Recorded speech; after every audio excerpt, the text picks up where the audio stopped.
Sudah aku temukan. Yang mana? Itu. Kamu terkena racun si Brojong.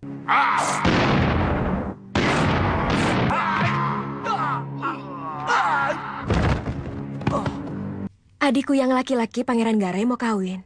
Dengan siapa? Farida. Farida.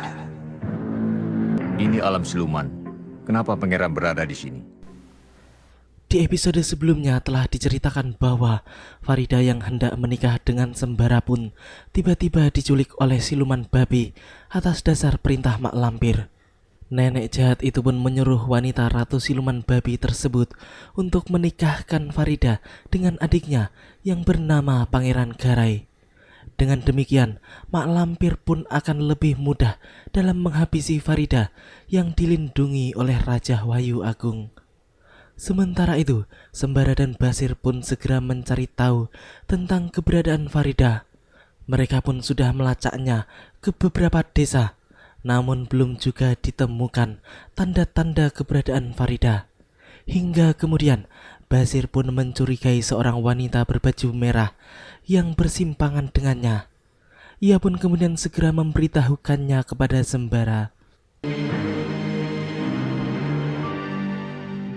Kamu tadi perhatikan nggak gadis yang baru saja lewat? Boya sekali-kali perhatikan orang yang lewat. Perhatikan orang-orang yang lewat. Ya, barangkali dari situ aku bisa menemukan apa yang aku cari. Sembara mau kemana? Pasar. Pasar? Siluman babi pergi ke pasar. Tunggu. Ya, Sembara yang mendapat ide dari kata-kata Basir pun langsung menuju pasar karena di sanalah ia akan menemukan banyak orang yang akan mempermudah dirinya bertemu dengan penculik Farida. Setelah memperhatikan dengan saksama, Sembara pun kemudian mencurigai seorang wanita berbaju merah yang sedang makan. Dan ternyata orang itu adalah orang yang dimaksudkan oleh Basir sebelumnya. Mata batin Sembara pun mengatakan bahwa wanita itu bukanlah wanita sembarangan karena seperti ada sesuatu yang tersembunyi di dalam dirinya. Sudah aku temukan. Yang mana? Itu. Kamu suka ya sama dia? Mau kamu jadikan pengganti Farida?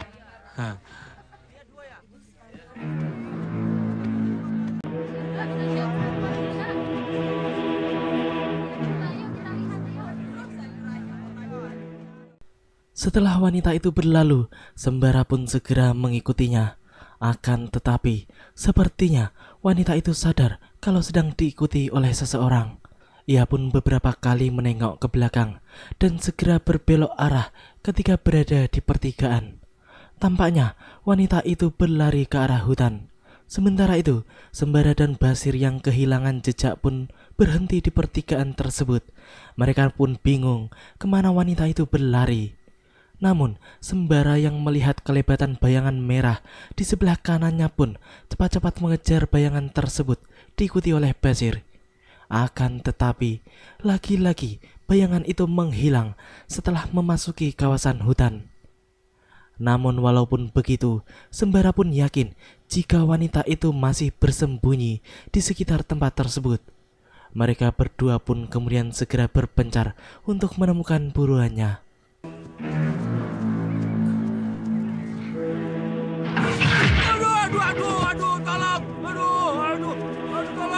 Aduh, awas, babi Sembara. Sembara, tolong. Kakiku melompat kemana? Aduh, tolong Sembara. Apanya yang melompat? Cari. Kakimu masih utuh.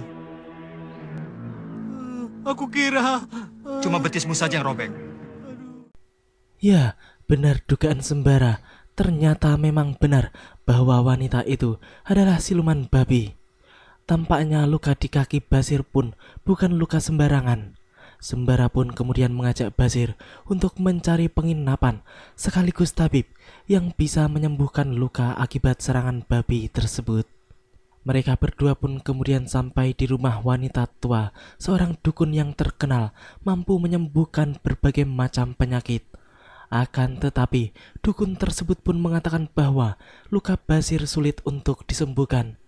dan ia tidak bisa berbuat apa-apa karena luka itu adalah luka yang disebabkan oleh makhluk halus. Luka ini bukan luka biasa, tapi luka makhluk halus. Kamu terkena racun si Brojong, Si Brojong? Racun apa itu, Nyai? siluman babi. Wah, aduh mbok. Ciloko 12. Mutiar aku. Wah. Rupanya babi yang menyerang kami bukan babi biasa. Tampaknya Nyai Dukun tersebut tahu betul tentang luka yang diderita Basir. Sembara pun kemudian berkata bahwa ia kini telah menemukan secercah titik terang tentang keberadaan siluman babi yang telah menculik Farida. Sang dukun yang mendengar kata-kata Sembara pun kemudian mengatakan bahwa siluman babi tidak bisa dilawan oleh manusia. Namun Sembara pun dengan cepat menukas bahwa siluman babi tersebut telah mencuri Farida, calon tunangannya. Oleh karena itu, ia harus membinasakannya. Dukun tersebut pun kemudian memberitahukan Sembara tentang siapa yang bisa menyembuhkan luka di kaki Basir. Hanya Nyirambe satu-satunya orang yang bisa mengobati luka yang diakibatkan oleh siluman babi. Di mana tinggalnya Nyi Rambe, Nyi? Di desa Patunjungan. Farida perempuan bangsa manusia yang cantik. Kapan sebaiknya pernikahan dilangsungkan? Hari ini. Keesokan harinya, Sembara dan Basir pun langsung melakukan perjalanan ke rumah Nyi Rambe dengan menyewa sebuah pedati beserta kusirnya. Mereka pun harus memasuki lembah siluman yang dikenal sangat angker karena dihuni oleh bangsa lelembut. Sang kusir yang telah mengetahui cerita tentang kawasan itu pun tampak merinding dan takut.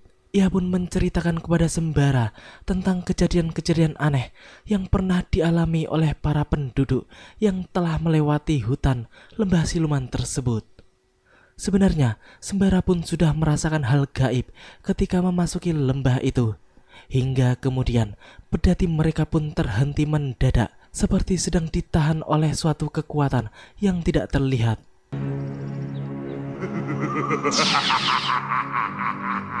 Harap sudi menepi. Kami tidak berniat jahat. Baiklah.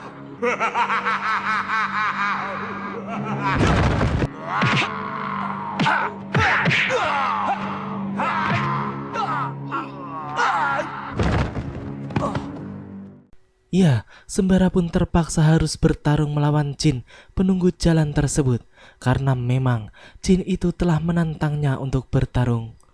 Basir dan Ki Kusir yang tidak bisa melihat wujud dari lawan Sembara pun menjadi bingung dengan siapa sebenarnya Sembara bertarung. Namun mereka yakin jika jin penunggu jalan itulah yang sedang dihadapi oleh Sembara. Tampaknya memang jin tersebut sangat kuat dan tangguh. Sembara pun beberapa kali berhasil dipelintirnya hingga harus jatuh bangun. Belum lagi serangan-serangan yang dahsyat yang berasal dari jidat makhluk besar tersebut.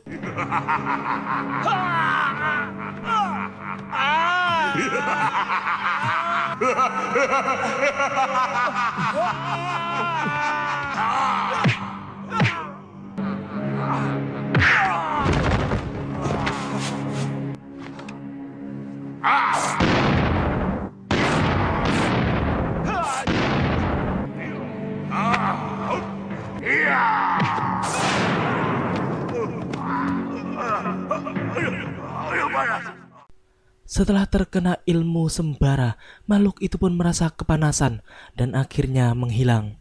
Sembara pun kemudian segera kembali bersama Basir dan Pak Kusir. Kamu hebat, Den. Kamu pasti bukan orang sembarangan. Bisa mengusir setan. Akhirnya, Sembara pun mampu mengalahkan Raja Jin penunggu jalan tersebut dan mereka pun kemudian melanjutkan perjalanannya.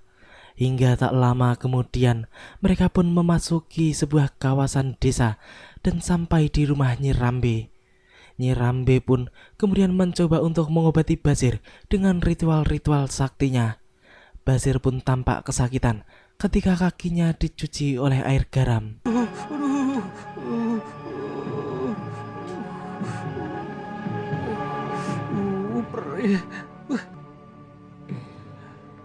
Siluman babi. Ya, setelah melihat air bekas cucian kaki Basir, Nyi Rambe pun langsung mengetahui penyebab luka tersebut.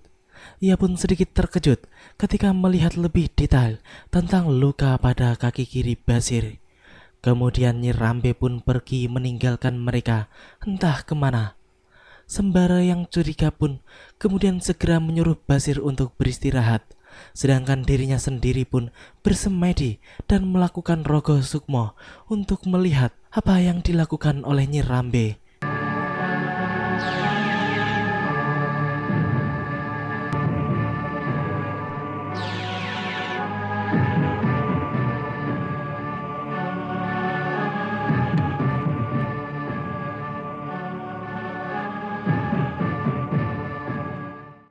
Ternyata Nyi Rambe sedang memanggil Ratu Siluman Babi yang kemudian datang ke tempat itu beserta para pengawalnya dengan menaiki kereta hantu.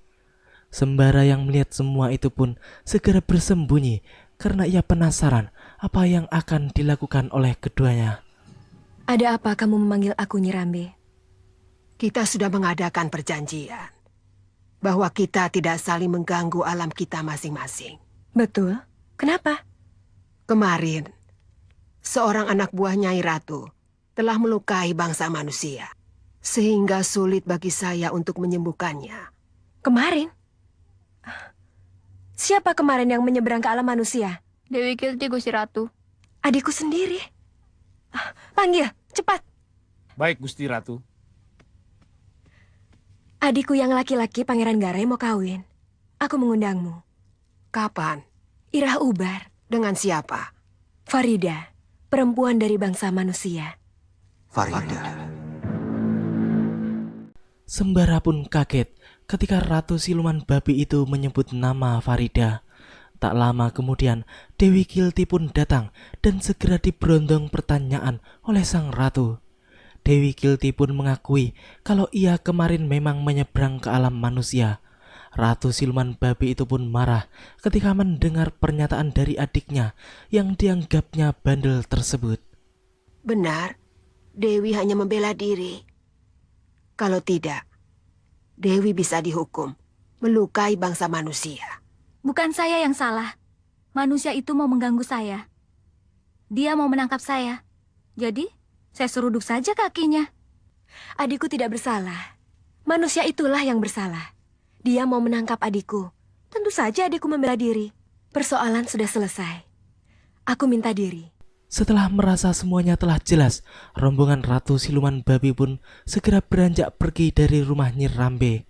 Mereka pun berpamitan secara baik-baik karena memang di antara mereka berdua telah terjadi kesepakatan untuk tidak saling mengganggu. Ketika telah berada di halaman, Ratu Babi itu pun kembali mengingatkan Nyi Rambe untuk tidak saling mengganggu. Namun Nyi Rambe pun segera menukas perkataan Ratu Babi tersebut. Ratu sendiri yang mengganggu bangsa kami. Mengambil seorang gadis dari bangsa kami untuk dikawinkan dengan Pangeran Garai. Kalau keluarganya tidak terima, mereka bisa minta bantuan orang sakti Mandrakuna untuk merebut kembali gadis itu. Kami akan dibantu oleh Mak Lampir. Baik, tapi berikan obat untuk menyembuhkan luka pada orang itu. Lumatkan 7 lembar daun sirih yang bertemu urat. Campur dengan kapur sirih dan gambir, tempelkan di atas lukanya. Setelah memberitahu tentang bahan obat dan cara mengobati Basir, mereka semua pun kemudian cepat-cepat berlalu dari tempat itu. Sembara yang masih berada di tempat itu pun tampak tidak mau ketinggalan sedikit pun percakapan mereka. Nyi Rambe pun segera masuk ke dalam rumahnya. Setelah mereka semua menghilang, rombongan Ratu Siluman Babi itu pun kembali ke istananya.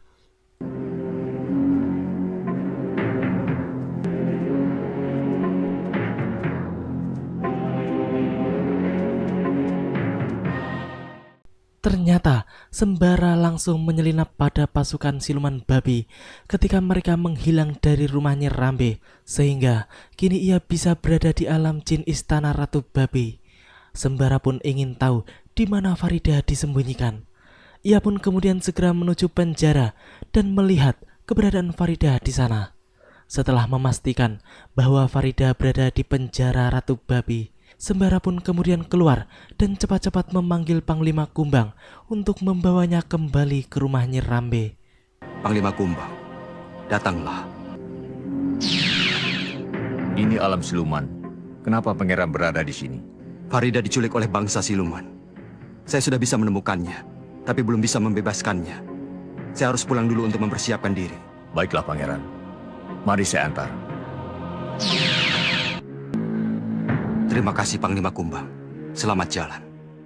Ya, setelah kembali, Sembara pun kemudian mencoba untuk mengobati Basir sesuai dengan petunjuk dari Dewi Kilti ketika memberitahukannya pada Nyi Rambe. Hari pun telah berganti pagi, diiringi dengan jeritan Basir yang kesakitan ketika luka di kakinya terkena daun sirih. Sembara pun kemudian membalut luka Basir setelah mengolesnya dengan 7 lembar daun sirih. Tidak lama kemudian, datanglah Nyi Rambe yang tampak terkejut ketika melihat 7 lembar daun sirih Sembara, kapur, serta gambir. Kamu obati pakai apa?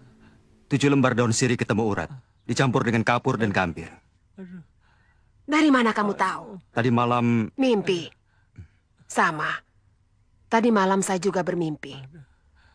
Bahwa obat yang menyembuhkan lukamu itu 7 lembar daun sirih ketemu urat, dicampur kapur dan gambir.